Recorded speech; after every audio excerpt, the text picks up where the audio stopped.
ரொம்ப நல்லாயிருக்கு. இந்த ஆப்ஷன் இப்போ சிலை வந்து க்ளீன் பண்ணிகிட்ருக்கேன். சிலைலாம் வந்து சித்தர்களை வந்து நான் க்ளீன் பண்ணிகிட்ருக்கேன்.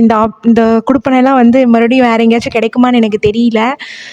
இதுக்கு வந்து குருஜிக்கு தான் தேங்க்ஸ் சொல்லணும். ஏன்னா எந்த இடத்துலையும் இந்த மாதிரி தொண்டர்கள் வந்து நாங்கள் க்ளீன் பண்ணுறதுக்கு அலோவ் பண்ணுவாங்களான்னு கூட எனக்கு தெரியல. என்னோடய ஃபஸ்ட்டு எக்ஸ்பீரியன்ஸ். ஸோ ரொம்ப ரொம்ப நல்லா இருக்குது. இது என்னோடய ஃபஸ்ட்டு எக்ஸ்பீரியன்ஸ். கும்பாபிஷேகத்தில் கலந்து நான் 21 நாள் சாதனாவுக்கு வந்திருக்கேன். இது அதுவும் மே மந்த் வந்தனால வந்து எங்களால் வர முடிஞ்சுது. இதுக்கே பெரிய தேங்க்ஸ் சொல்லணும் குருஜிக்கு, டீமுக்கு. ரொம்ப ரொம்ப கிரேட்ஃபுல்லாக நான் ஃபீல் பண்ணுறேன். ரொம்ப தேங்க்ஸ்ஃபுல்லாக இருக்கேன்.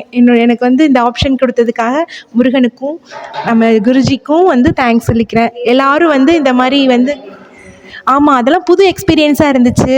சிலை பிரதிஷ்டை இது எல்லாமே நாங்கள் வந்து இதுக்கு முன்னாடி பார்த்ததில்ல. எங்களை கூப்பிட்டு இது மாதிரி எல்லாத்தையும் வந்து நேரில் பார்க்கும்போது புது எக்ஸ்பீரியன்ஸாக இருந்துச்சு. ஓ, இந்த மாதிரிலாம் பண்ணுவாங்க அப்படின்றதே தெரிஞ்சுது. ஏன்னா சில மித்த கும்பாபிஷேகத்துலலாம் இந்த மாதிரி நம்ம பக்கத்துல இருந்து பார்க்க விட மாட்டாங்க. ஸோ இங்கே என்னென்னலாம் பண்ணுறாங்க, என்ன ப்ராசஸ் நடக்குதுன்னு நாங்கள் கூட இருந்தே பார்க்குறோம். இதெல்லாம் வந்து ரொம்ப பெஸ்ட்டு. நாங்கள் வந்து ரொம்ப கொடுத்து வச்சுருக்கோன்னு தான் சொல்லுவோம். நிறைய பேர் மிஸ் பண்ணுறாங்க. ஸோ எல்லோரும் வந்து கலந்துக்கிட்டு கும்பாபிஷேகத்தை சிறப்பாக பண்ணுமாறு கேட்டுக்கொள்கிறேன். நன்றி.